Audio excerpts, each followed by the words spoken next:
Welcome back to Seeking the Truth about the Sword of Truth. My name is Tom, and I'll be your guide as we spend this episode exploring Chapter 14 of Wizard's First Rule. In our last episode, Richard is approached separately by Kahlan and Zedd while he is serving the camp's night watch. Please note these episodes contain spoilers, heavy spoilers, not just for this chapter, but for future chapters and books in the series. If you haven't read the series yet and you intend to, I'd encourage you to read the books first and come back to see what I think about them. Spoiler alert, the more I look at these characters, the more I'm able to see myself. At the beginning of this chapter, best estimates place the time since the beginning of Wizard's First Rule on the 6th day. We begin the chapter with Chase choosing a spot off the trail, through an open tract of dead spruce trees, past the fallen remains of rotting monarchs with leaves and woods littering the forest floor as a result of previous storms, looking like a tangled sea of dead snakes. Like all of the chapters which came before, and with all of the chapters that come after, there are many layers of symbolism in this. I'm often asked how it's possible for all of these different things to be happening together at the same time, using the same words to describe many different things. The most relatable example I could think of to explain this is, to my intended audience, is the author's description of High Daharan as a language. It's difficult and indecipherable, mostly because many of the words contain multiple meanings. And some of those words are used intentionally to convey all possible meanings simultaneously. I view the Sword of Truth series as a carefully written, incredibly well-researched epic tale of fantasy, which is also simultaneously and intentionally, by design of the author, a completely separate work meant to give personal and mental guidance. The evidence I use to reach this conclusion is, first, I accept that such a thing is possible.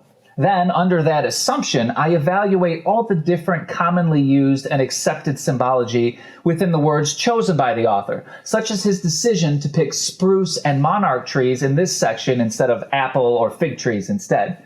From that perspective, I see far too many connections which all point to the same message for me to believe that it's a coincidence. I follow that assumption as I pursue these videos. My perspective may not be yours, or even correct, but the personal growth I get and the knowledge I learn by doing this exercise is undeniable. Right or wrong, I am made a better person by the act of seeking to understand something better than I currently do. The best way to decide if you think these books are just a story, or a story with a message behind it, is to ask yourself, were there any parts of this story that spoke to you in a way that you didn't quite understand? And if so, what types of questions did that make you ask? Being able to read High Daharan is the ability to learn the connections between the layers that are present. To see the forest as a dark and spooky place, while simultaneously as well seeing it as a well-constructed set of imagery meant to show how the mind is built and what happens to it when things go wrong inside it. The act of choosing one or the other is like when the sisters can't get the interpretation of the bringer of death right. They focus on one part and lose sight of the whole picture. Richard is able to learn High Daharan because he accepts it's possible and practices doing it frequently. If my symbolism is correct about the gift being the ability to mentally step outside one point of view and see something from all sides, then using the gift gives him an aptitude for learning High Daharan. It's very similar for using a different point of view to learn how we really communicate with each other and why people act the way that they do. Have you ever met someone who simply made no sense to you at all? Am I one of those people? I can promise you that person makes perfect sense to themselves. The question is, are you able to ask them what they see and keep an open mind about what you hear? In an effort to keep the presentation of symbolism streamlined, all of the sources cross-referenced to draw these symbolic associations will be listed now. TreeSymbolism.com is a collection of various commonly attributed themes tied to the symbolism of trees. They produced articles about the symbolism of redwood trees, commonly referred to as monarchs, and spruce trees, and InterpretMyDreams.jdevcloud.com, a dream symbology depository, thankfully not a suppository, wrote The Spiritual Meaning of Moss and Dreams. And finally, in5d.com wrote Plant Symbolism, A Guide to the Spiritual Meaning of Plants. They were all used to arrange and compose this interpretation of the text. As established in previous videos, the area close to the boundary represents the part of the rational mind which has been consumed by runaway cognitive dissonance. That is to say, even the act of hypothetically considering the other side of that argument seriously causes a strong desire to disagree and provide reasons why the disagreement is valid, rather than explore any reasons why it is not. And as a result, even hypothetically, all the thoughts, ideas, and opinions which may have arisen from such an exploration are lost. And that is the essence of the wizard's 13th rule. Humanity cannot be forced to change in any way it does not choose to. The reasons for that choice will be long and exhaustive, including the list of reasons why that choice isn't a choice at all. But it is the choice to no longer engage rationally with an open mind, which makes a person blind to what is beyond their decision. For better or for worse, the potential for knowledge is lost. The spruce tree is associated with symbolism of strength, resistance, life, kindness, peace, happiness, friendship, protection, and courage. And if one were interested in the parallels of that symbolism to the religious definition of what love is from the NIV Bible, found in 1 Corinthians 13, verses 4 through 8, that describes love as having many, but not all, of the descriptions used for the symbology of spruce. Love is patience, that is resistance. Love is kind, it's kindness. Love is not easily angered, that is strength. Love does not rejoice in evil, but with the truth, that is peace. Love always protects, that is protection. Love always trusts, that is courage. Love always hopes, that is friendship. And when it says love never fails, that is life. And life in objectivism is one of their higher powers upon which all interaction and decision-making is built. And if you were given the choice, what would you say is more important to you? Be kind or being right? Can you think of any interactions with other people where a little kindness for them, or maybe even perhaps kindness for yourself, may have changed the outcome? The redwood, commonly referenced to as monarchs, are symbolic of longevity, wisdom, perseverance, strength, and growth. The dead landscape and effects of storm damage are symbolic of what is left when parts of the rational mind are lost. Kindness, peace, happiness, friendship, wisdom, and growth can all be found within the mind, but not everywhere.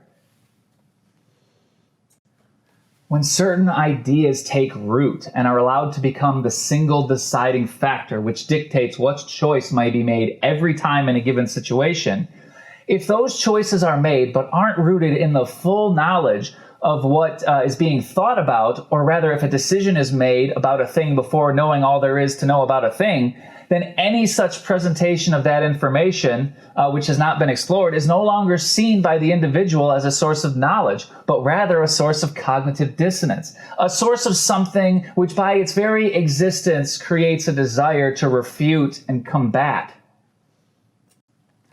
What is more important, the need to fight everything that doesn't fit, or the desire to be happy with your life regardless of what other people think is important for you to know and why? Do you think the words of others have control over your own state of mind and how you want to feel?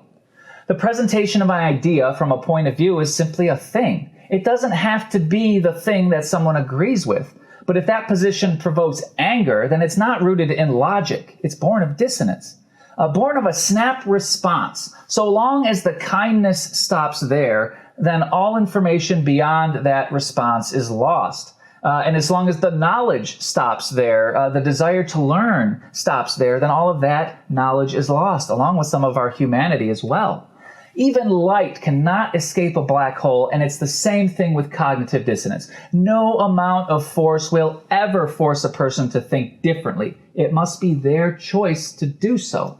What is the point of being alive if you don't have those choices?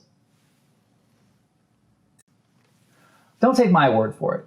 Think about differences of opinion when it comes to people disagreeing about religion or politics, especially in places where that type of discussion isn't encouraged. Minds are firmly and passionately made up. How much kindness, peace, happiness, friendship, wisdom, and growth do you observe with your own eyes in those situations? The first test to see if a person is acting from a position of emotion or a position of logic is to see if you can fully describe and understand the point of view which is counter to the position they think is the right one. If the details are sketchy or don't matter, that's what emotion sounds like and is a warning sign. The second test is if the presentation of an argument made by another person makes you angry or frustrated. It's one thing to agree and disagree with one another, but the moment it becomes imperative at all costs to force a specific point of view onto another person, absent their desire to agree or their ability to understand it, that's what emotion sounds like, and that is a warning sign. The biggest problem with how that works is it often feels like the people who need to take that advice to heart are the ones who are incapable of finding any value in empathy and understanding, doesn't it? The storm itself is the moment of fury within the mind where choices are made with the conviction to never look back. Inside everyone, there is a moment before that choice is made where no opinion exists because the person doesn't know yet that they need to make a decision about it. It doesn't matter what side of the argument you land on when describing what happens in the mind. Some arguments might be better and some might be worse. Some might be wrong and some might be right. But it isn't the decision of which position is taken which determines if the mind is damaged or not. It's the method of that decision making.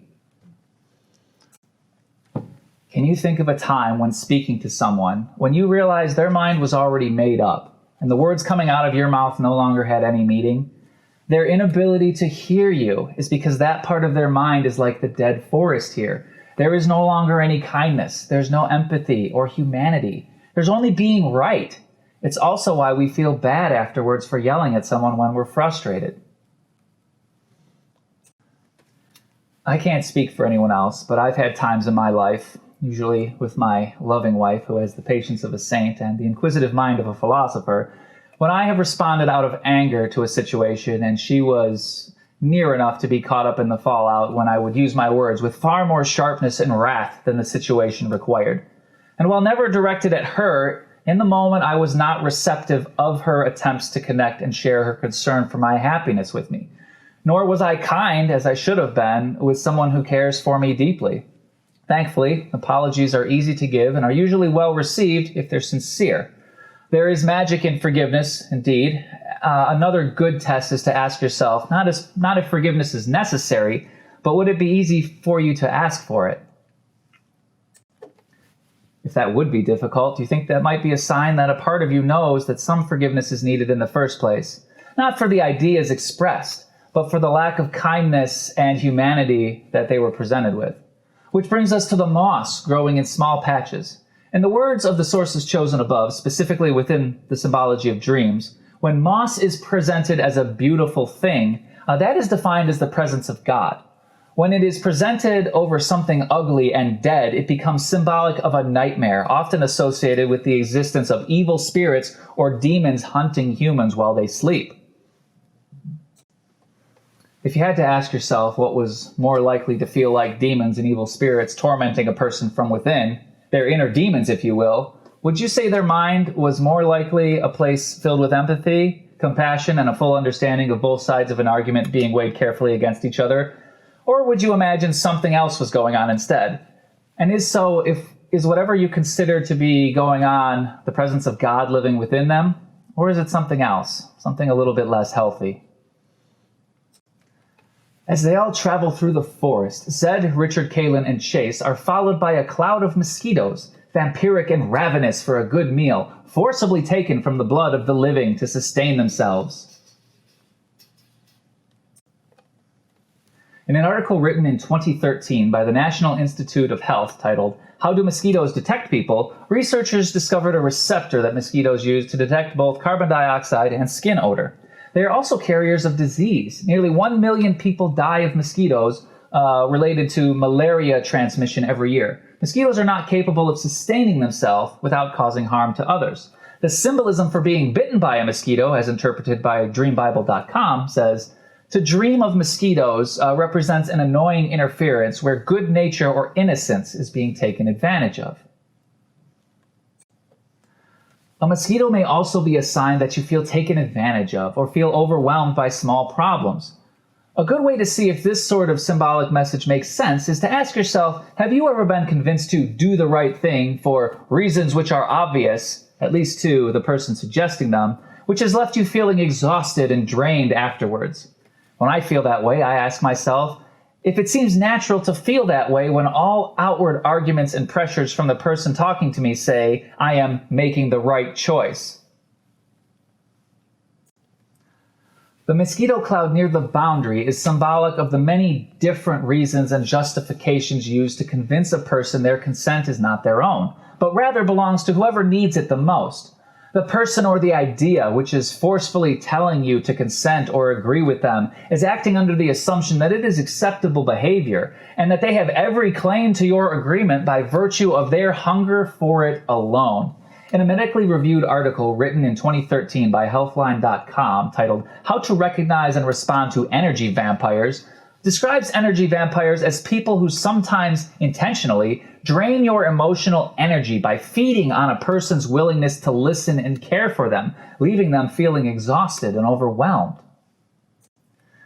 If you aren't sure if you or a loved one has experienced an attack from an emotional Nosferatu, here are some questions you can ask yourself which may indicate you were the victim of an emotionally draining attack. During the interaction, did the person you suspect refuse to accept culpability for their role in any disagreement or issue, leaving you to hold the guilt and possibly the blame? Has another individual placed their problems squarely on your shoulders, expecting you to take responsibility for their difficulties without taking any responsibility for the choices which led them to their current situation?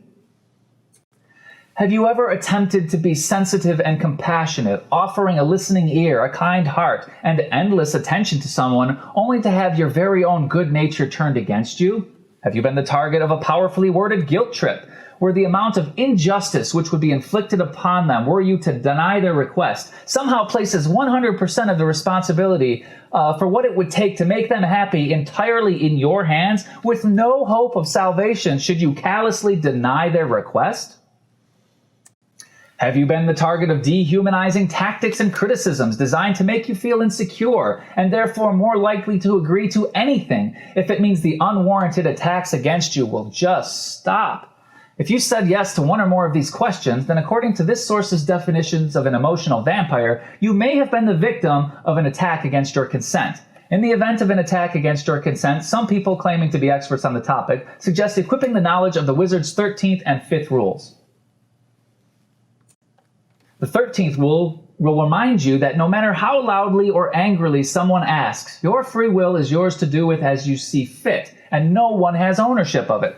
And the 5th rule will remind you to mind not just what people say, but what they do, because deeds will betray a lie. And the best way to know if they are lying is to ask yourself, would someone who really cares so deeply about others treat me this way to achieve their goals?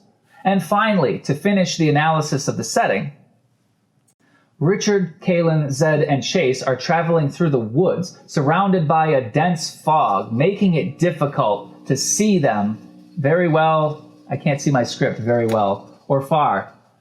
Yes, difficult.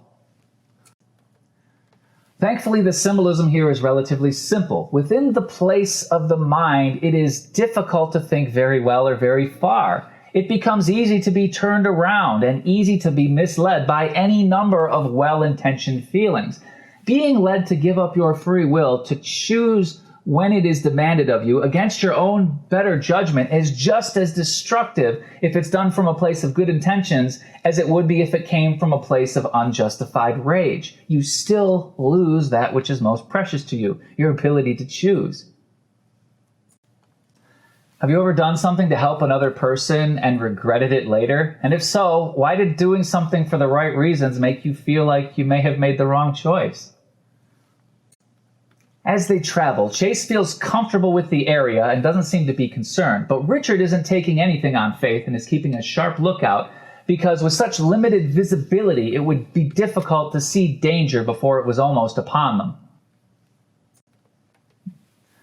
If we use Richard as a symbol for integrity and Chase as the symbol for self-reliance, then this interaction fits perfectly well and mirrors the one found in the previous chapter. Chase is unconcerned, confident in his abilities, while Richard focuses on preserving his sense of self, ever vigilant against anything which might threaten his sense of self.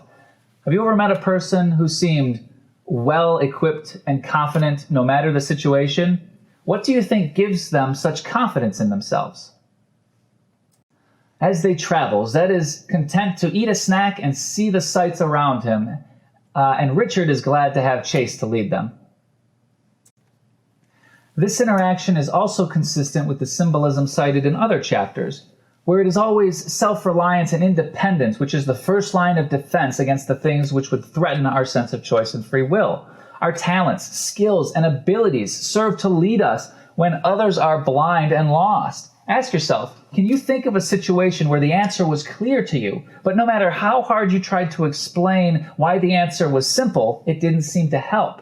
If it's true for you, then that would mean it may be true for others in situations they have specialized experience with, because no one has the time to be good at everything. We have to pick and choose what we learn. Richard takes a moment to think about his time on Zedd's Wizard Rock. The experience was so profound that even the next day, the change of perspective has Richard's mind still rearranging itself to make sense of everything he's seen. Richard recognizes his responsibilities as less of a burden and more of an opportunity. He still feels like he's in danger, but also feels more resolved to try and stop Dark and Raw, not only to help himself, but because if he doesn't, then a lot more people than him are going to pay the price. Richard takes a moment to think about Kahlan and taking her to a place where they can live in peace, surrounded by the beauty of nature, a place where she doesn't have to worry about being attacked by enemies. And he questions if that is just an impossible fantasy. Using Kahlan as a symbol for justice, this scene is actually a lot sweeter than a simple desire to run off into the woods with a girl he just met. The symbology here is the desire to live in a world where the consent of others, where the ability to use free will and make their own choices is respected and asked for freely, instead of the world we live in now where strategic attacks are used to try and take our sense of justice and turn it against what is better for ourselves and other people. And I can't think of a more relatable request. I often wish the world were a safer place where my free will to live, where we're making a choice for the reasons I feel are correct, doesn't lead to accusations of hate and foul motivation. Have you ever wished you hadn't been called a bad person for something that wasn't true? Just because you had a good reason to tell somebody no and wish that things were different. But much like Daharan, there's an additional layer of symbolism beneath this one. Much like the triple meaning behind what is meant by the bringer of death, all of the meanings are true at the same time. Kahlan is a symbol for justice, and Richard is a symbol for integrity. When Richard says he is starting to think that his fantasy about being with her is just an empty wish, that goes deeper than what happens on the outside, which tries to pervert our sense of justice. Richard is standing at the crossroads of something called a fallacy of consent. A fallacy of consent is when we make a decision and feel so strongly about being right in that decision that we act as though that decision is the highest truth, and therefore we are able to go against it in any way. We take that power from ourselves. Another way to describe it is because we have decided to make the same choice in the same situation every time, we forget that there are other options we can choose if we want. An example would be the trolley dilemma, which we discussed in the previous chapter. We're at a switch on a train track. If we don't pull that switch, the train runs 5 people over. If we do pull that switch, the track switches and runs over 1 person who would have been safe if you hadn't pulled the switch. Ask yourself, what would you do in that situation and why? One person may say they can't pull the switch because it's wrong to take a life, and for that reason, they pick that option. Do not pull the switch. It's a subtle but very important distinction when a person equates choosing to do something with not being able to choose to do something else. There can be 1,000 different reasons behind why the choice is made, and in that way each time, but a person's free will isn't removed from the situation. They still need to make the choice every time, and it is a choice, and the choice is never made for them. They could choose to pull the switch anyways and say that killing is wrong. That is a choice. The choice to become a murderer to save lives is not linked to their choice that killing is bad. They can have both of those beliefs at the same time. But when a person forgets they have control over their actions, regardless of why they think it's the right choice, that is when they become blind to other choices which may feel less attractive but are perfectly viable. The symbology behind what Richard is saying here is he doesn't know if it's possible for him to maintain his sense of integrity while following his sense of justice. The sense of justice is constantly used to take away the appearance of choices from others. The easiest example to explain this would be, ask yourself, have you ever seen a public figure, news organization, or social media post which made claims that any other choice than the one they want would be bad for children? We've all seen enough of these to realize that some of those stories are well-intentioned, but I don't think anyone is making the claim that in some instances they haven't recognized a collection of exaggeratedly sad facts being used to make a call for action to support some law or program which you don't think really has anything to do with children in bad situations, where the emotional appeal feels insincere. It's the same thing as the Winthrop Fair employment law in Soul of the Fire. The children are used by Dalton and Bertrand to make anyone who appears to go against them seem like they don't care about children being treated fairly. Can you think of an example you have seen in your personal life where an emotional claim was made that someone didn't have the right feelings inside them to be considered a good person simply because they chose to disagree with someone else?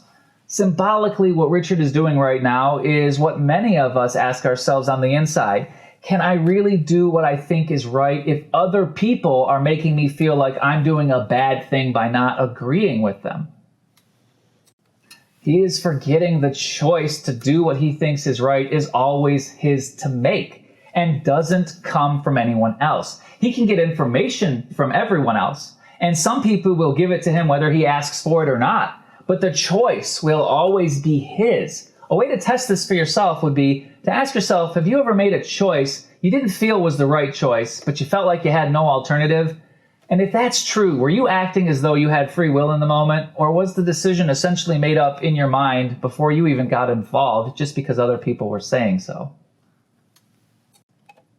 Chase, somehow knowing exactly where they're going in this dead and fog-riddled landscape, tells everyone that this is the spot he was looking for. Richard says, Chase, all of this looks exactly the same. And Chase says, Richard, my boy, step right up and behold the wonder of a genuine, electrified, bona fide, green-colored boundary wall. And Richard says, well, I don't see any boundary wall. Are you sure it's there? Cue the lights, start the music, and like Gene Wilder, may the gods of comedy rest over his soul, Chase proceeds to tap dance into the boundary, revealing when a person gets too close to the boundary wall, they're first surrounded by a glowing green light that presses against them like a glowing green 10 by 10 sheet.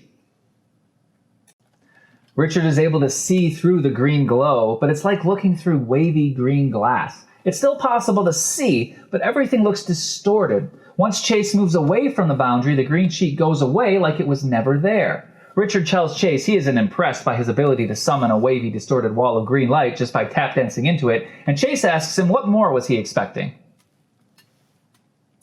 Richard says he always thought the wall to the boundary was something he would be able to see, and that he's disappointed there isn't something more obvious for him to look at. If we continue to use the same symbolism here for the boundary from previous chapters, this description makes perfect sense. The boundary is at the edge of our rational mind. Every decision we make based on feeling like a bad choice isn't really a choice takes away every piece of information that supports the idea there might be a different set of choices which have the power to influence the situation which the person is blind to. In the field of cognitive physics, this is called a cognitive singularity.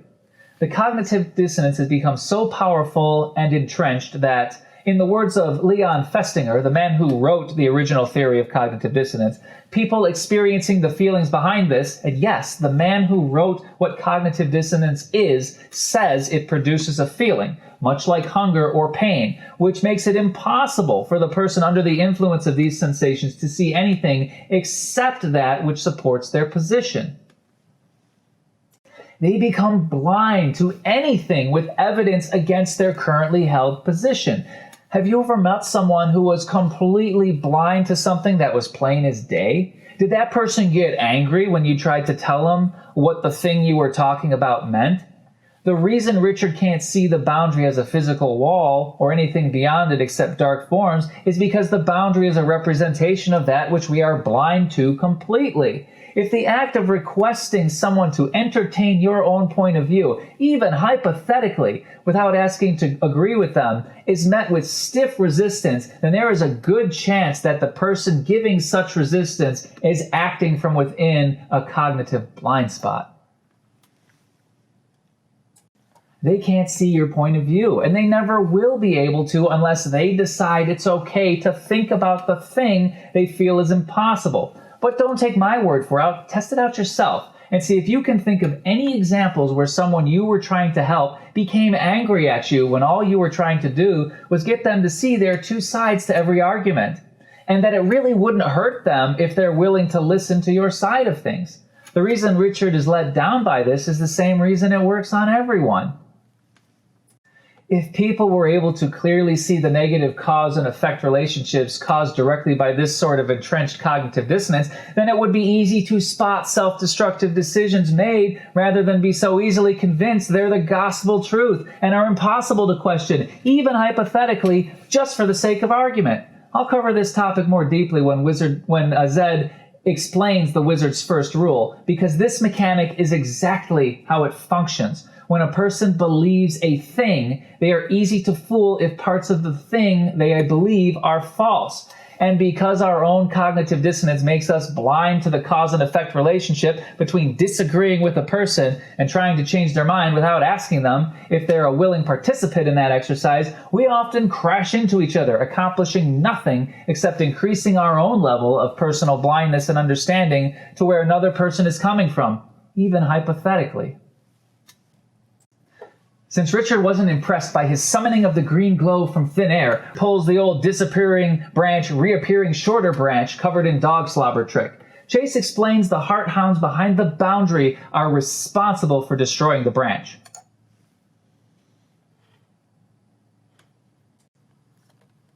With all of the symbolism I'm claiming there are about dangers to our rational mind, it almost seems a bit on the nose for the author to give them the name heart hounds.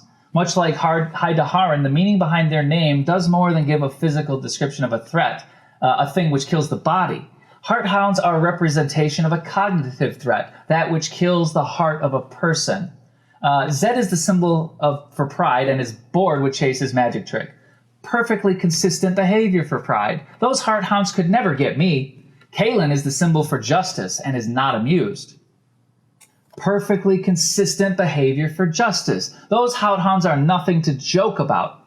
Richard, the symbol for integrity, is astounded. Perfectly consistent behavior for integrity. He can't believe how easily such things could come in and rip the heart of a person out, making them dead. And that is the danger of these fallacies of consent. The illusion of a lack of free will. Chase realizes he's performing for a tough crowd, but is encouraged by Richard's amazement with his disappearing stick routine. Chase grabs Richard by the shirt and physically drags him towards the boundary to witness the grand finale. For his final illusion, Chase is about to make Richard's will to live completely disappear before his very eyes. Chase takes Richard's arm and leads him to the proper spot, telling him he needs to be very careful and trust him to decide when they are close enough. In this moment, Chase symbolically demonstrates the most responsible use of self-reliance a person can have. A complete knowledge of the situation, as well as an honest assessment of their own limitations. Chase wraps himself tightly around Richard to protect him the same way our skills and talents wrap themselves around our own integrity to protect us from being bullied into making a choice because they say any other choice is impossible, when we clearly know the difference between difficult and impossible, because we could do with our own will the very thing the person trying to bully us into saying yes to thinks cannot work. As Richard steps into the boundary, he is surrounded on all sides by a green glow. There's also a buzzing sound, which remains the same volume but gets deeper with every step he takes. The further he goes, the greener it gets, and the more insistent the noise becomes. Richard can no longer see the forest, the trees, Kahlan, or Zedd. Chase lines up on his proper mark and tells him not to move. Suddenly, the green sheen of wall, which has been following him forward, turns into a dark and transparent wall. Richard can see the dead trees beyond the wall and can make out dark forms and shapes beyond it. Richard realizes the buzzing noises were voices calling out to him. Richard feels alone, and the more he thinks about it, the worse it gets. The loneliness gives him pain, and Richard starts to think that the arms and the voices just beyond the boundary will make all of that pain and loneliness go away, promising to make him never feel alone again. If that wasn't bad enough, Richard sees his father calling out to him. Richard misses his father and can only think about how safe it would be if he went to him.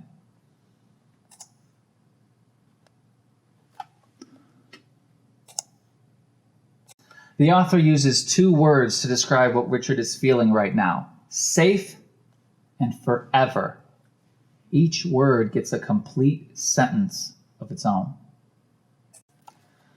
Symbolically, this is the strongest possible warning against a potentially catastrophic cause and effect relationship. Safe is the lie. Beyond the wall of the boundary, all the pain caused by thinking about contradictory information magically goes away once a person removes all references to that information from their rational mind. That's why we do it in the first place. Being next to it hurts. Like many others, do you have a hard time thinking about death? Does a mention of the word cancer conjure powerful feelings of loss? After a long and vicious history of abuse towards my sister, father, and self, for as long as any of us chose to be around her, my mom shot herself in the head. And more recently, I lost both of my grandparents in a single year. Ask yourself, have you seen anyone who just wasn't capable of having certain conversations about health, sickness, life, death, and abuse? Does the very mention of these ideas seem to make that person behave like hot coals have just been dumped inside their pants, burning them with the worst pain imaginable until all efforts to discuss the idea have ceased? Safe is the promise. Safe means safe from ever having to think about this on their own ever again. But safe doesn't mean they're safe from ever having that pain brought upon them by another. In fact, that is where the second half of the warning comes into play. Forever is how long that part of the mind is lost. And the reason the other side of the boundary wall is death is because the only time we lose full control of our rational mind, as we understand it, is when we die. But if we reach that point while we're still alive, we may as well be dead already, because only living here, the only thing the living have is free will to choose what they will and will not think about something. When a choice is treated like it's not a choice, then life does not exist there. There is no free will. Your life is decided before you even live a second of it. Only where there is free will is there life. That's why stepping through the boundary is a symbolic death of the mind, because chasing feelings of safety and comfort, absent the question of whether those feelings are useful or appropriate, to the point where logic and reason are no longer capable of seeing what is front of it, is no longer free will. It is the death of free will, and is no different from actual death. If you want to understand this idea, all you have to do is ask yourself, if I ever met someone who I choose to no longer talk to because they have gone too far and even a basic level of communication with them seems impossible, if you understand that, then you understand this.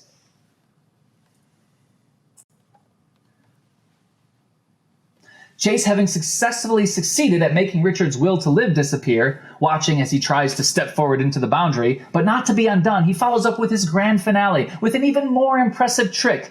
He takes the thoughts directly from Richard's from Richard's head and makes him forget who he is in a display of stagecraft that would put David Copperfield to shame. Richard recognizes that something is holding his arm. Something is stopping him from going to see his father. Richard struggles against it and tries even harder to break free. Richard screams at him, telling whoever was doing this to let him go. But his voice has no conviction behind it.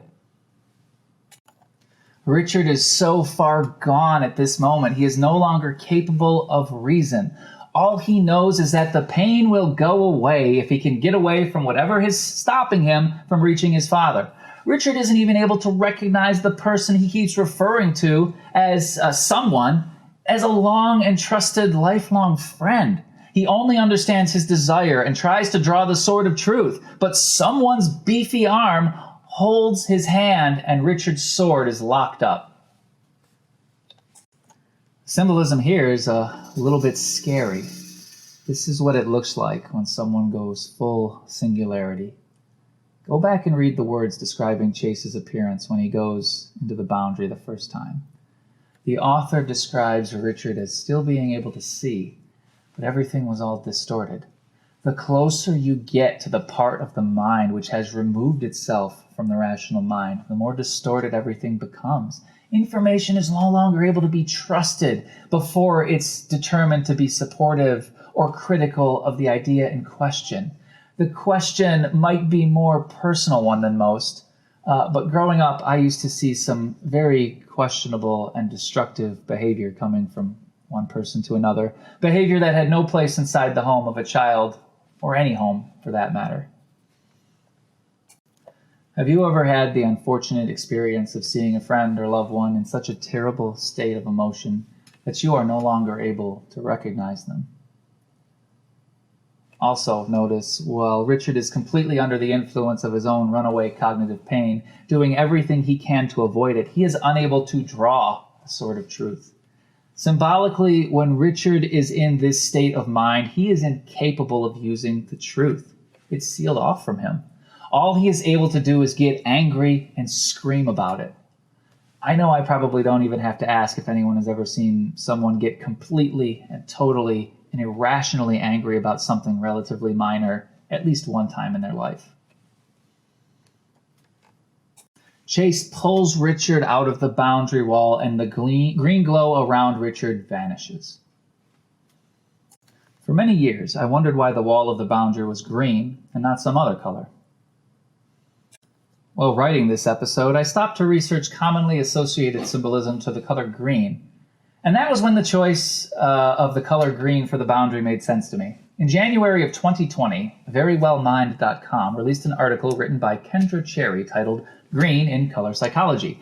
Among other things, she writes that green is commonly associated with tranquility, luck, jealousy, calming, compassion, and comfort. The symbolism mentioned here is all one form or another when viewed from the perspective of things which can endanger the mind's ability to think from a position of rational thought rather than one from sheer emotion. All of these different interactions can be used in the same way, and this is the second meaning behind the wizard's second rule. Good intentions does not equal good outcome. Seeking the tranquility and calm of no longer being responsible for choosing right from wrong, there's a lure to such a thing. The immediate pain goes away, and the person forgets everything they knew about the offending thought or idea, trading that knowledge for rationalizations instead. Luck, jealousy, compassion, and comfort are all used or blamed to get others to give up their choice to consent at all. When Richard is dragged clear, Chase lets him go, and Richard immediately gains control of his sword hand back.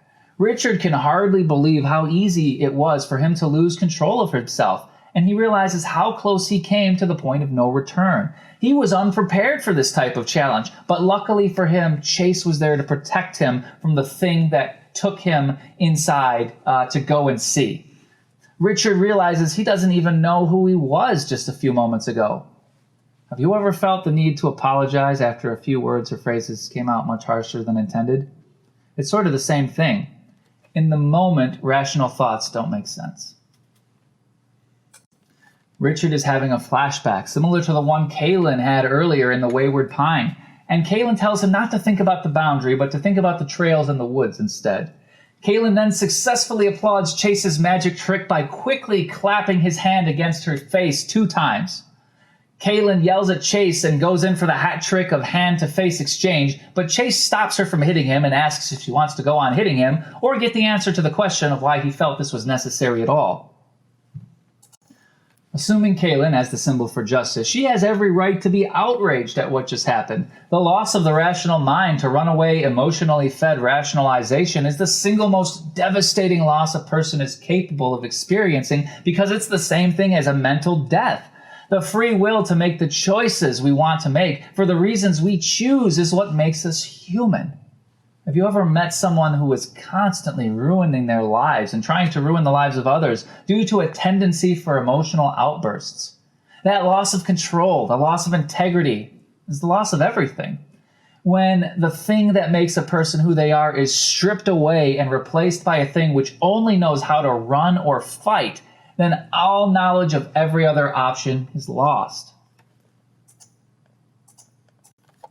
Someone who calmly chooses to walk away from a fight, instead of running in terror or fighting back, may be heckled and jeered, have their integrity and motives questioned, but the words only mean we have to do something if we choose.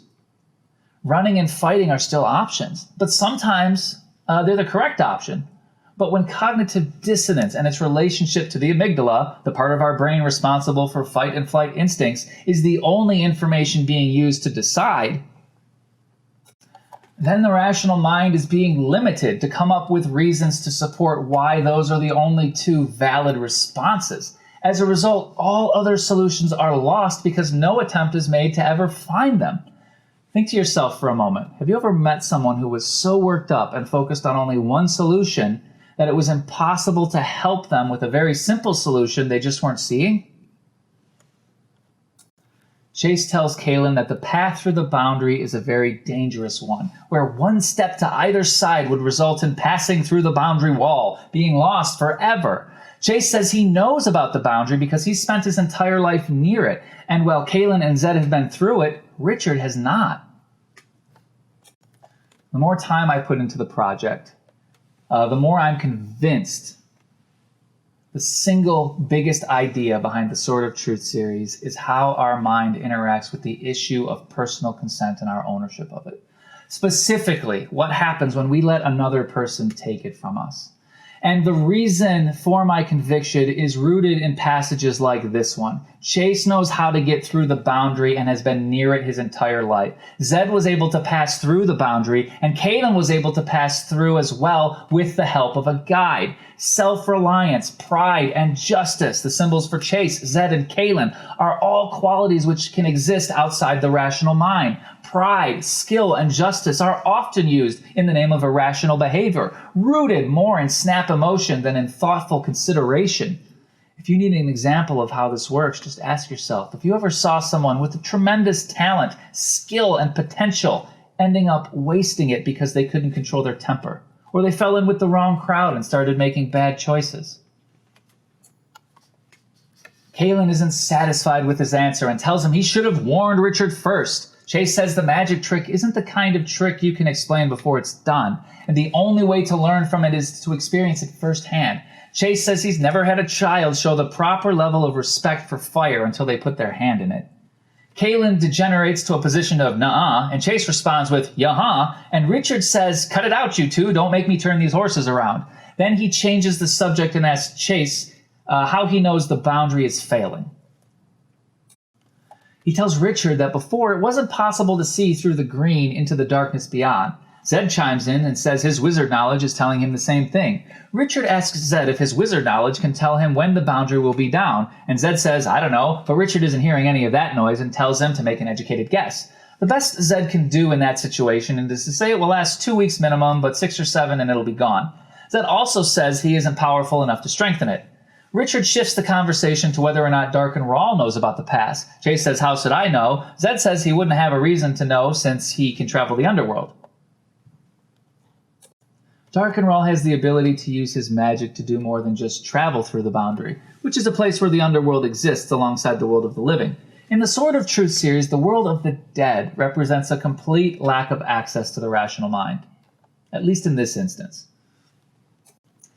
In Chapter 19, we're introduced to Carl, and we learn that Dark and Rahl is able to travel the underworld because he uses his knowledge of the wizard's rules to convince him that Father Rahl is the only one who cares about him. In the same way, Zedd uses the wizard's rules and the conservation of cognitive dissonance against the mob for good reasons, namely making sure all 50 of them aren't killed. Dark and Rahl uses the same tools to convince a person to destroy their attachment to those they care about. Once Carl is so thoroughly indoctrinated that no amount of outside force would change his mind, Dark and Rahl then uses that trust to convince him that a self-destructive course of action is what he wants. Because Carl is blind to it, he's defenseless against it. The symbolism behind the reason Dark and Rahl is able to travel the boundary and the underworld is that he is willing to use his knowledge of how most people's minds work when they aren't actually aware they have full ownership of their choices, with the full realization that he is leading those people to destroy themselves. Dark and Rahl can travel the underworld because he isn't shy about using another person in a way he knows will be bad for them, so long as he gets what he is after when he gets their consent. Neither Zedd, Richard, Kahlan, nor Chase have enough information to say for sure if Dark and Rahl knows about the past.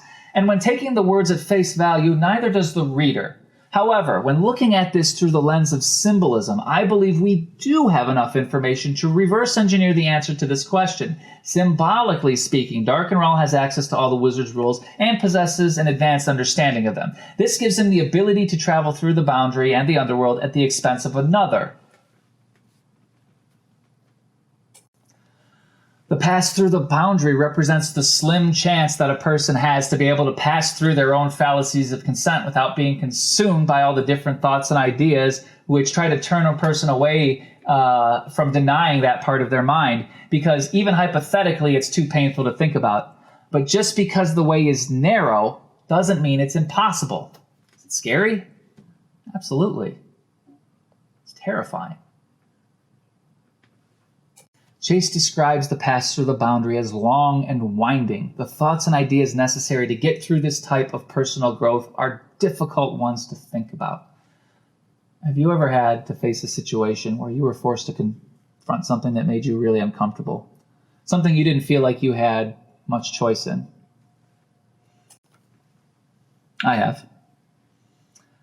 After the childhood I had, it took me a long time to realize I was a good person. For no other reason that the first decade and a half of my life, I was told every day that I wasn't by my mother. Sometimes she used her words. Sometimes she used fists, belt, coat hangers, lit cigarettes, extension cord a few times. The only time she was happy was when I agreed to do whatever she said, even if it was to lie for her or steal things from stores because she told me to do that, and said it would be bad for me if I didn't. I watched that woman attack my father and sister the same way she attacked me, and it damaged my mind quite a bit, and I was too young to know where that pain was coming from. It's true that she was wrong, and I'll make no excuses for her behavior, but the damage and pain came when I realized I knew her behavior was wrong, but I believed the lie she was telling me anyways. How I feel about myself doesn't come from other people.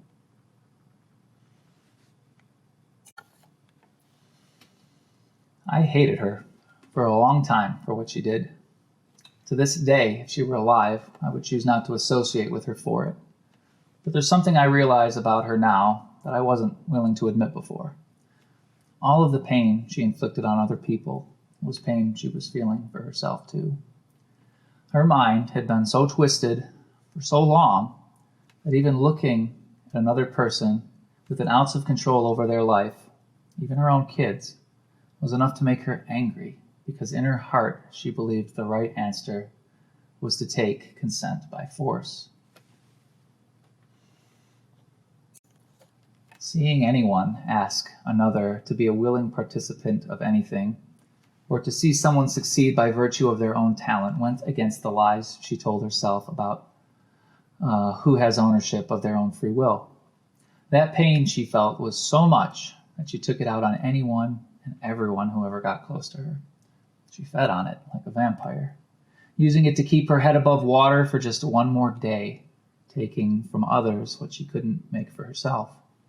She had no love or respect for herself, and when she treated others that way to try and take that love and respect by force, one by one, we all left.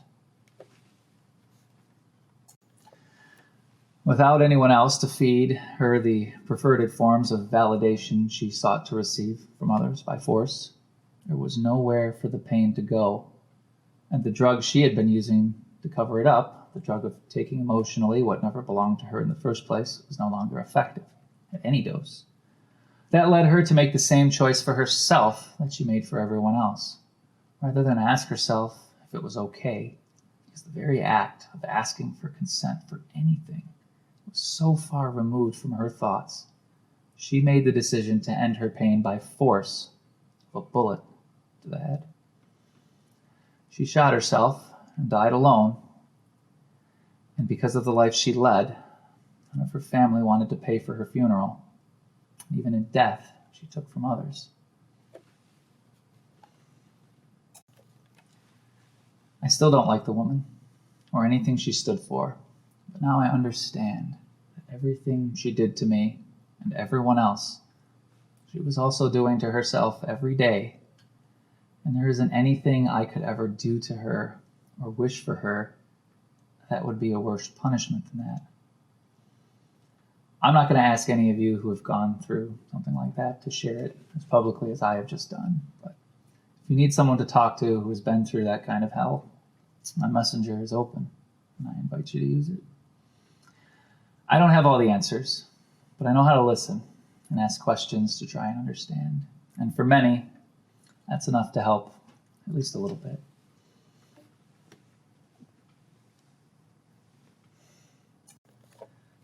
And I fought it, kicking and screaming.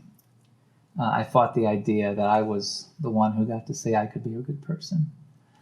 And instead, I did everything I could to make myself a better human being who was so good, so talented, so skilled, so whatever, that people would have no choice to recognize how good I was. And then finally, they would tell me I was good, so I could feel good myself. I sought that in relationships, in careers, in friendships. I kept looking everywhere except the one place that was, in retrospect, the most obvious. Respect for the self can only come from the self. And that is the true meaning behind the wizard's unwritten rule. Knowledge cannot be given, only earned. That is the meaning behind the pass through the boundary via the pass. Symbolically, Darkenral doesn't need the pass because he's chosen a different path to get what he needs. Symbolically speaking, he has the ability to twist another person into believing a lie so convincingly that they become blind to the truth. It only takes one fallacy of consent to do this. And from there, the wrong person with the right knowledge could convince someone who holds these fallacies to believe just about anything. Until that strength of free will and integrity comes from within, there is vulnerability to this in everyone.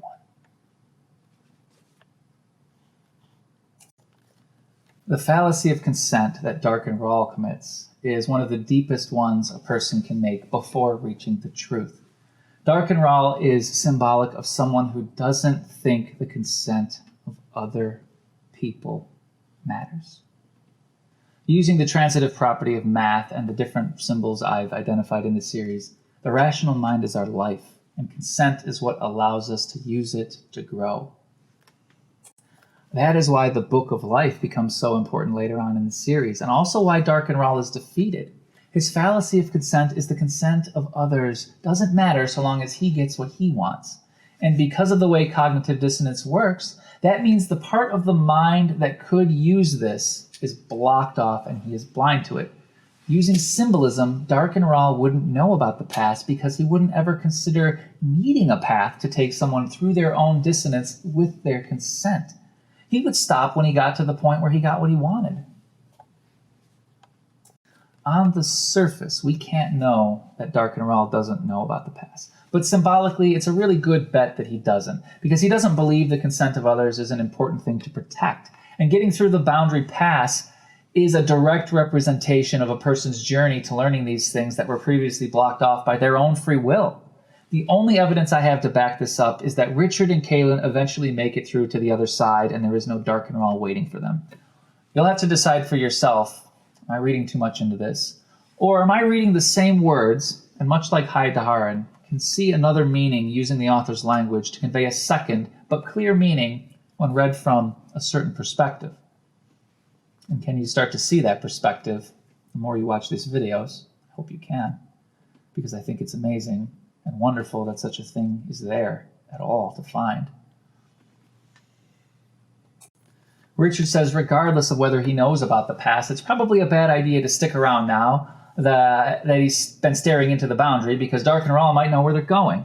Kahlan doesn't seem to understand and asks Richard what he means. Richard answers her question with a question of his own. He asks if she thought that was really her mother and sister she saw calling to her from inside the boundary. Kahlan says she thinks so. Richard says he doesn't think so. And Zedd says he can't know what to think because no one really knows. Richard says that isn't true, and just because they don't know about it doesn't mean that Dark and Rahl doesn't. And he's right.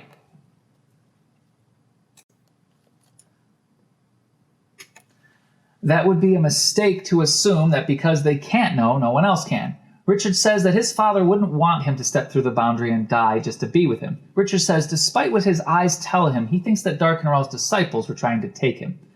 Richard thinks that there were things waiting for them to go through the boundary with magic, and that Dark and Rahl will be getting word from those things soon enough and giving away their location. And whether he's right or not, he doesn't think it's a good idea to wait around and find out.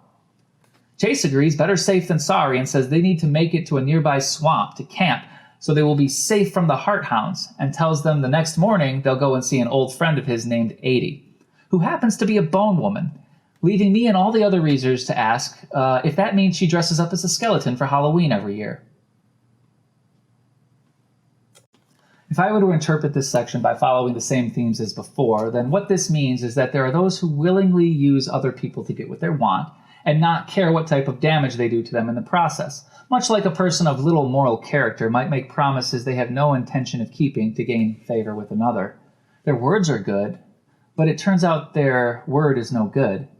But as Mark Twain famously said, it's far easier to fool a person than it is to convince them that they have been fooled. I bet if you tried, you could think of at least one time in your life where someone had been fooled by someone else, and no amount of explaining or evidence was ever able enough to convince them of that. Despite the self-destructive behavior they engage in at the direction of another, they're blind to the damage being caused to them and by them. Have you ever trusted someone and took them at their word, only to find out later that they were lying and had no real intention of following through what they promised? Or have you ever run into someone who was defensive of someone who was violent or abusive towards them? All of those types of behavior become acceptable when the mind goes beyond its capacity for reason. While it's generally accepted that killing groups of people indiscriminately is wrong, there have been no shortage of religions or organizations which have taken it upon themselves to justify the acts of blowing up crowded buildings, taking guns into the places with intentions of ending life indiscriminately instead of using their guns to protect life in an emergency situation. The point is not that these groups are right or wrong. You'll think they're right or wrong, and for good reason in this instance, but they will think they are right, and there is wisdom to be found from Emil in RoboCop, when he is gassing up his motorcycle and goes to rob the store clerk. He says, "Don't do nothing stupid, man. I'm a good shot. I could hit you in the eye from here. Hey, man, what you reading there? You a college boy or something? I bet you think you're pretty smart. Think you could outsmart a bullet? What do you say we find out? I'm talking to you. What do you say? I'm talking to you." Logic and reason are of little use against those who have been convinced it is their right to destroy you. Just because a person has full ownership of when and where to give their consent, that is no guarantee that it cannot be violated by others. To say it another way, a person can be forced to do something by violence or death, but no amount of force or violence can remove a person's right to decide how they respond to that violation. They could choose to fight, choose to run, choose to walk away, choose to encourage the person to go ahead and kill them, choose to kill yourself in front of them before they kill you, choose to go along with whatever they tell you, hoping their willingness to violate your consent has limits which prevent them from killing you, choose to follow them home and burn down their house.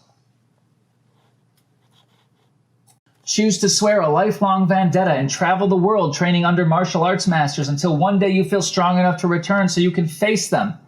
The choices you have don't depend on the good choices you think you have. They are just the choices you have. When consent is violated, that is a violation. But the choice of how you respond doesn't magically shift away once the only choices available are choices you wish you didn't have. They still belong to you. And I guarantee acting like bad choices belong to someone else because there's no ownership of them will always result in other people making those choices with you, with your consent via lack of ownership of those choices. And the result of that isn't likely to be the best choice for you of the bad options that you had. It'll be the best option for the person who was willing to step up and make a choice at all, at your expense.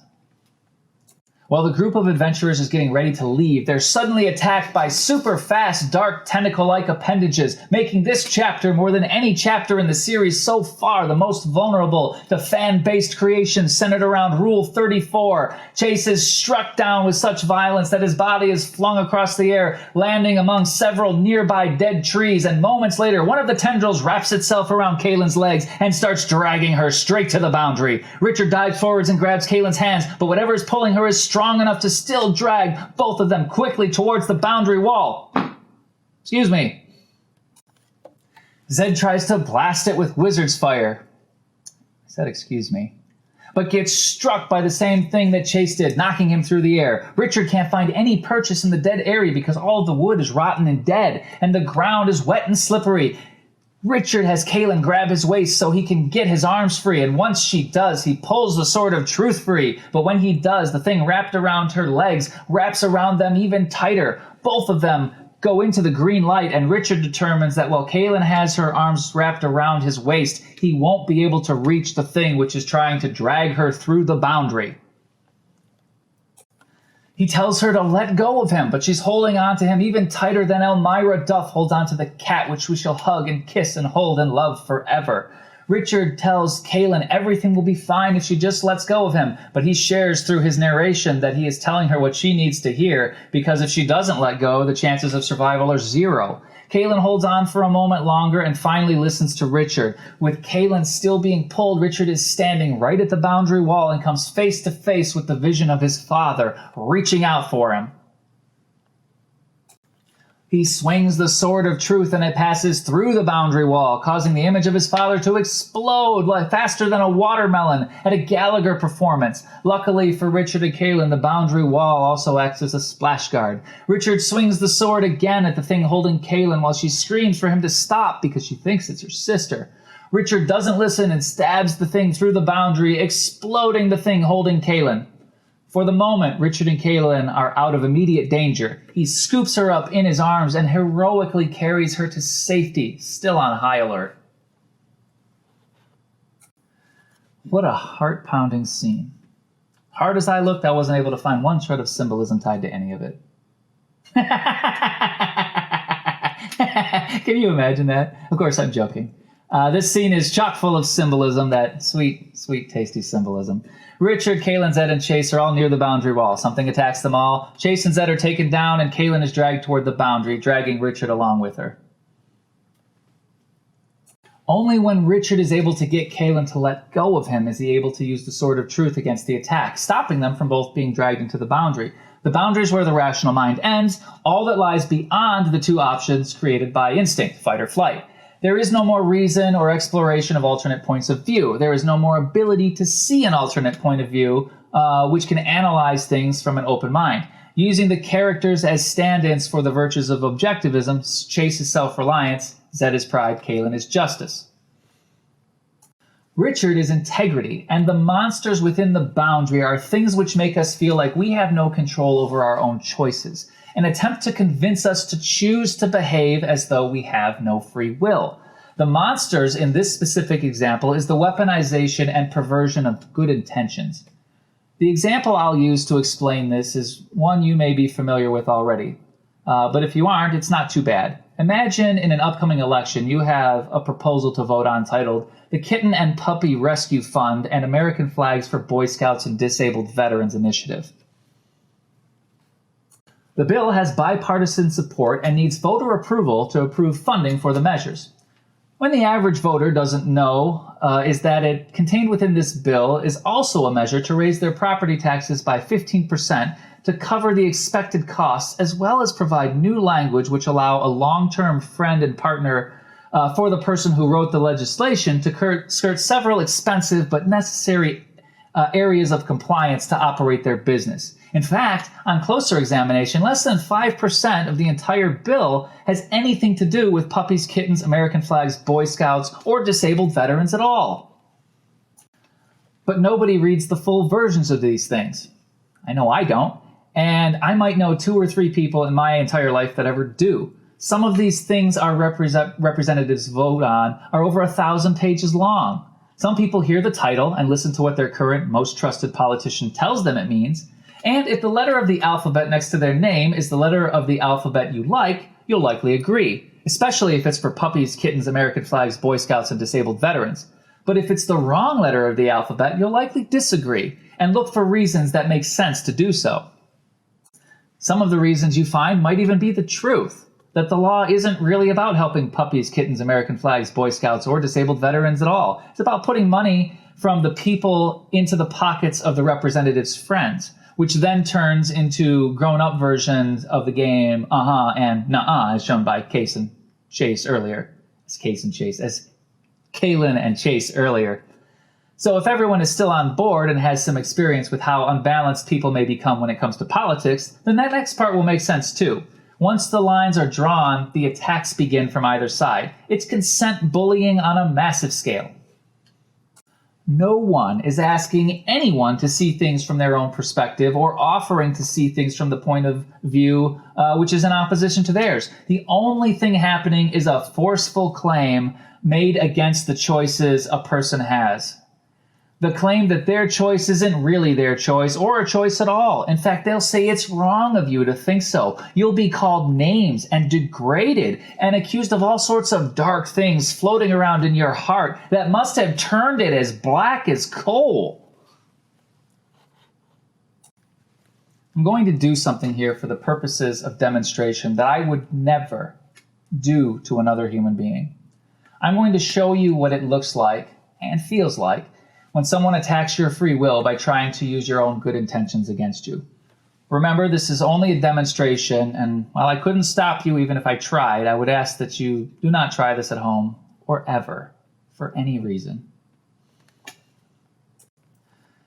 What the hell is the matter with you? Are you stupid or something? This isn't something that doesn't matter like a goddamn lawn ordinance. These are Boy Scouts and disabled veterans. So which is it then? Do you hate children or war heroes? Or do you hate them both? And that's why you're acting so selfish. Do you understand some of these people have nothing? And look at you. Look at your life. You think you've got it so rough that a few extra dollars on your mortgage bill are going to ruin your life? Do you even realize how that sounds? Do you know that everyone is going to look at you and see you for what you really are? A selfish monster that doesn't even have the decency to feel a shred of compassion for another human being. What if it was you that had your legs blown off? Or if it was you that had your kid and needed these programs so they don't grow up and join a gang on the street? Do you even think about anyone other than yourself for 1 second? No, of course not, because people like you would never want to do what's right. They only want to do what's right for themselves. Tell me you aren't too far gone for me to get through to you. There's got to be a human being left in there somewhere if you'll just let me get through to it. Is it really so bad to think about other people and what you could do for them if you just tried to do the right thing instead of focusing on the wrong things instead? Are you really going to be hurting next year when you and your family have to get cloth seats on your new car instead of leather when everyone else can't even afford a car and gets nothing? You'll be fine if you pay a little extra because of the difference you're going to make in other people's lives. You'll sleep better at night and get to feel good about yourself for doing the right thing. So take a second, stop being so damn self-centered, show a little compassion and vote to do the right thing, because doing the right thing is more important than saving a few dollars. Whew, yikes. But tell me I'm lying. Tell me you haven't heard variations of those same words spoken over and over to try and shame or degrade someone into doing something for someone else when their first choice would have been not to agree. I see it on TV and social media every time I'm trying to decide if I'm being told the truth or if I'm being bullied into agreeing with something. Chances are, if you are criticized for trying to understand it better, that means the people who wrote the thing in the first place know that the better you actually understand it, the less likely you would be to agree with it at all. That is what the monster is. And you can see that by looking at it, that is how it strikes. Self-reliance is of no use against that kind of attack. There is no thing to build. There's no task to achieve. Self-reliance is quickly taken out of the fight. The monster grabs onto justice and tries to pull it headlong into a place where consent and choice no longer matter. Pride tries to fight back, but is also useless in that situation. The sense of justice within a person is pulled towards a specific call to action, and the only thing that can save it is the truth, wielded with the strength of a person's own integrity. Only the truth has the ability to cut the ties towards that call to action. The other person believes that kittens, puppies, and all that other stuff I said are under attack, and you know for a fact that they are not, and that the person who is saying you're a bad person for knowing that is factually wrong. But the truth is not enough to save a person. The truth is only a weapon if someone has the courage to wield it.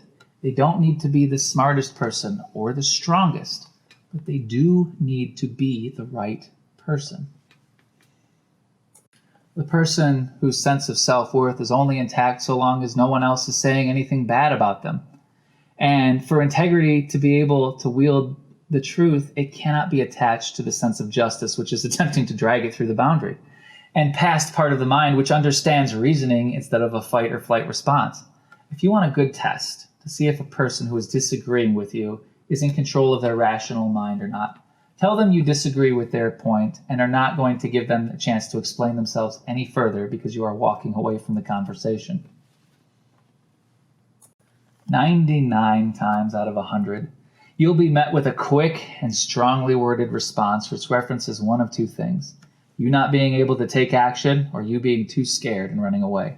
When a person responds to another person's choice to disengage by saying they can't back up their words or fight to convince you, or by saying you're just scared and won't answer because you know you're wrong, that's how you know you're dealing with someone who is acting under the effects of extreme cognitive dissonance. I swear this thing has a mind of its own. Which is a tricky word, so forget the word and use the words the guy who wrote what that fancy term means instead. They feel uncomfortable and are going to take steps to fix it. This feeling comes from the amygdala of the brain and triggers a fight or flight response. If they only talk about fighting or not fighting, or running away because you're all sorts of a bad person, then they are acting from a position where their feelings are in the driver's seat. They are not in control of their own rational mind because the choice has been made to listen to the amygdala and let that sensation cause action, regardless of any other facts or evidence which may come to light. Richard is able to save his sense of justice because he unattached it from who he was, and what he knew was the truth. Symbolically, Richard recognized his sense of justice had been taken over and was dragging him towards making the choice to act like he had no choice at all. After justice lets go of integrity, then integrity is able to do its job, which is to use the truth to remind itself it can vote against something they know is wrong, and whether or not others say they're a good person or not has nothing to do with the person making all sorts of claims that they aren't, and has nothing to do with the choice that they make. And all of that is just a fancy way of saying if someone thinks you are bad, that doesn't mean that you are. No matter how strongly their feelings might tell them this is true. And especially if the person saying it hasn't made the effort to understand any point of view of it but their own. A person can be right without looking at other points of view, but the chance the person has of recognizing they might be the one who is wrong increases dramatically with their unwillingness to use their mind to explore something rather than using it to come up with reasons to support why they feel like they're right. Feeling right doesn't equal being right. And I can't think of one person who can say that they have never witnessed someone who was clearly wrong about something but was blind to it. And because we know it's possible for others to be blind to the truth, we have to accept that we may become blind to the truth sometimes as well. And we would have no way of knowing because we're blind to it. With the battle over, Richard takes Kahlan and sets her down outside the boundary, only to have her put her arms around him so she can calm down. She's worried about Zedd and Chase and immediately then tries to run off after them. Richard is still on high alert and he's hungry for a fight to the point of almost running back towards the boundary himself to find other monsters to kill. The rational part of Richard's mind knows it would be a foolish idea and recognizes the feelings of rage he has, which are a powerful fight instinct inside him, as counterproductive and self-destructive. He looks at the situation, and even though he has strong feelings about what he feels is right, the desire to fight back, he recognizes listening to these instincts is optional. The example I would use here is to think about the last time you witnessed someone almost lose their temper. Have you ever seen someone and it was obvious they were having a hard time controlling the strong feelings inside them, and they were fighting against the urge to lash out, either physically or verbally? Given where Richard is at during his character development, this is what he is experiencing in this moment. He makes the right choice, but he does it the hard way. He has anger, and he fights that anger with another feeling, the feeling that even though his anger is telling him he needs to attack, he knows that if he attacks, it could end very poorly for him. But instead of recognizing he has the ability to feel as angry as he wants without locking him into a course of action he does not choose, he believes the only way to keep his anger in check is to forcibly push it down with another feeling, his own willpower. Notice what happens here to Richard. He's able to make himself do the right thing, but by doing it the way he does, there is hardly anything left in the tank for him to actually use the control he has, because he only overpowers his anger by a little bit. This will be covered in later chapters when we discuss the sword of truth turning white versus a seeker who is transformed like Samuel is. When the self fights the self, there isn't much left afterwards for life to be lived. That is why fighting feelings with other feelings, both from within and with others, is a destructive thing. Sometimes when others choose to violate the consent of those around them, there is no good option than to fight back. But even when it is for good reason, there's a price to be paid for doing it. Neither good intentions nor the fear of a bad outcome, I swear I'm not pressing the button, who makes the choice of how they live and use their free will to use their choices, even if it is to respond to a violation of their own consent from another, neither of those things make the law of cause and effect go away. But before I move on to the next section, I'll reference something that is a bit more rare and something you may have seen or may have not seen. It's a frightening thing to be on the receiving end of and is a powerful thing to be able to use. Has anyone watching seen someone who was deeply, deeply angry, but also in complete and total control of their words and actions? Someone who was balanced on the razor's edge between unleashing incredible violence, but also capable of walking away from the situation without the use of violence should that solution present itself. I've been fortunate in my life that outside of my home, I've never been forced into a situation where I needed to use violence to protect myself physically. And when I was younger, I didn't have the ability to do that anyways, even if I had chosen.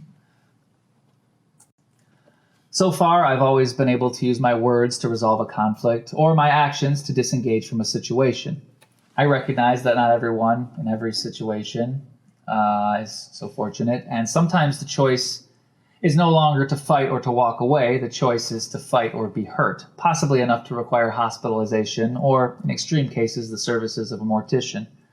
Martial artists achieve this control over themselves through training and meditation. But you don't need to be Mr. Miyagi to understand that feeling angry or scared only means something when you decide it does.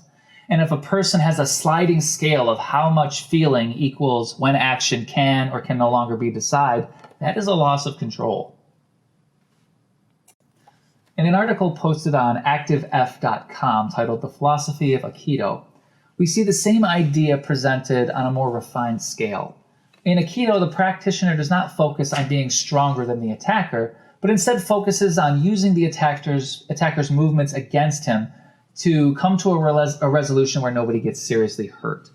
Practitioners of Aikido are taught to deal with confrontation and aggressive situations in a manner that is utterly different from the norm. Instead, students must be completely present in the moment, in total self-control, with the intention to defend oneself or loved ones without inflicting injury on the opponent. Aikido is a peaceful art. In my life, I've been close to and committed to violence twice. And both times I reached a point where a person who was trying to provoke violence was a breath away from doing so. And the only thing that stopped them was to witness my complete indifference to my own fight or flight instinct. I didn't know it at the time, but the willingness to accept violence or peace and be completely committed to either is unnerving to those who wish to fight, because in that moment they can only understand the desire to fight or the desire to run away as the two options available. Well, in the moment I was scared and unsure of my own physical ability to defend myself against them, my absolute control over my instincts only showed them what was true, that I was in absolute control over my instincts. But it was nonsense to them because what I was doing wasn't something they recognized as possible. My ability to maintain total control over my emotions presented itself as an unknown threat to them. And because they were being ruled by their instincts, the only reason someone could be that indifferent towards threats of violence was that they were confident they were much stronger or dangerous than they appeared to be on the outside. The truth is, I still have never been in a fight outside of sparring practice and hope to never be in one where I'm unable to avoid the use of violence on another human being. But being ready, willing, able, and in complete control over what, when, how much violence will be used based on a calculated assessment of what is in front of me is enough to give those who are unsure about what they are doing another warning sign to listen to, which tells them backing down and disengaging might be the best course of action because something isn't right about this situation and they can't put their finger on it. It becomes an unknown, and the feeling of that unknown creates another moment of choice. Is it perfect? No. Are there still going to be people who would choose to ignore that? Probably. I've been lucky enough not to meet those people. But it doesn't change the fact that there is power in having control over your emotions, whether you have to become committed to violence or you don't have to be. That control makes you more powerful than you were when you don't have it. Have you ever been in a situation which resulted in violence against you? It can be a scary thing. How did you handle it? Kahlan is worried about Zedd and Chase, and she says that they have to go back and find them. Kahlan starts running back towards the boundary, but Richard grabs her and forcefully tells her to stay put. Symbolically, Kahlan, as the sense of justice, is what started all the trouble in the first place. And Goodkind gives two types of interaction where justice can lead a person straight into a fallacy of consent, or straight into a situation where they use their free will to act like they don't have any other choice. In the first scene, Kahlan was taken violently. And that is the type of verbal attacks which lead a person to go along almost against their will, and is a belligerent interaction.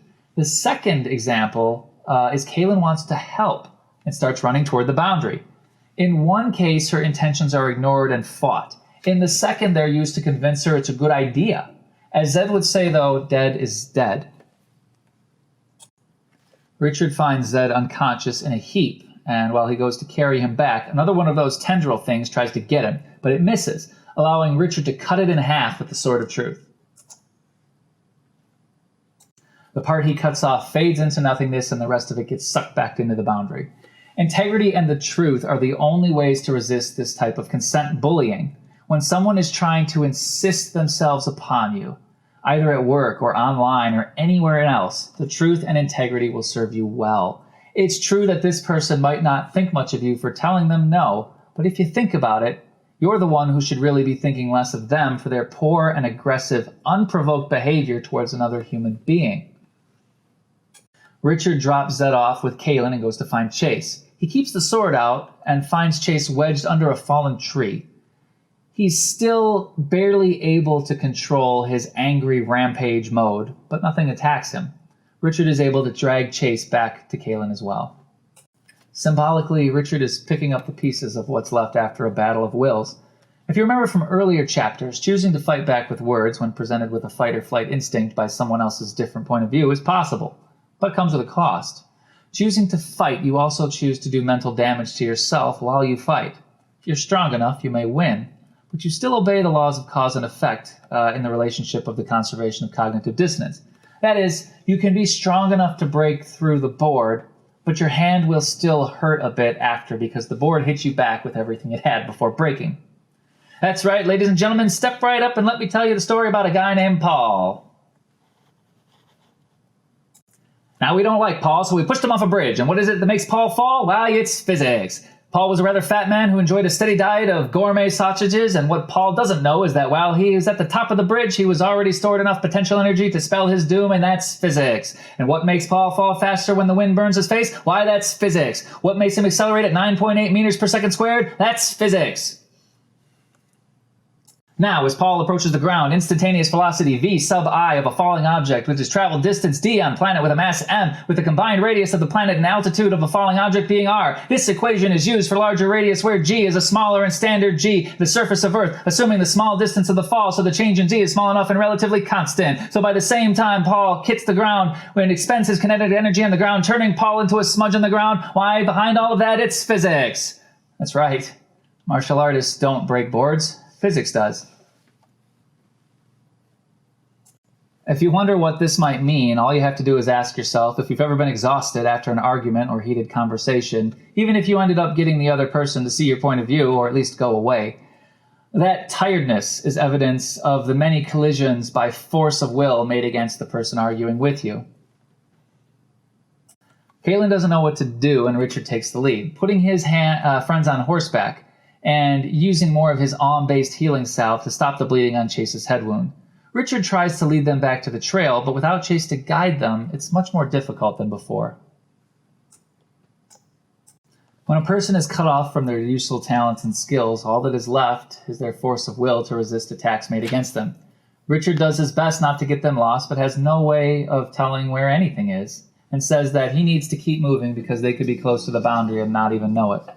The symbolism is pretty simple here. When integrity and justice are used to measure a situation, it can be very difficult to tell a good decision from a bad one. Everything looks the same. Finally, Richard finds some oak trees, and he travels along them until they start to become more frequent. Symbolically, the oak tree is a common symbol of strength and endurance. Richard's party is injured, and it is only the strength and endurance they have to fall back on, force of will alone to do the right thing. When knowing you are right somehow isn't enough unless other people think you're right too. That is the only thing that we can do for ourselves. We have to be the ones that know we're right. It doesn't come from other people. Richard becomes angry with himself for getting lost because he's supposed to be immune to getting lost in the woods because he's a woods guide. He uses the word unforgivable. Symbolically speaking, that is how a person should act when their integrity to behave.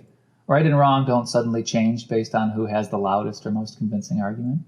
Integrity is the part of us that knows what is right, and so long as our integrity remains inside the part of our mind we can use our reason with, our integrity will be enough to keep us safe. Kahlan expresses her previously overt concern against showing any affection towards Richard by showing affection towards Richard when she puts her arms around him. She does let go of Richard before he can do anything about it, and she thanks him by telling him the boundary terrifies her. She tells Richard to save the I told you so's for someone else.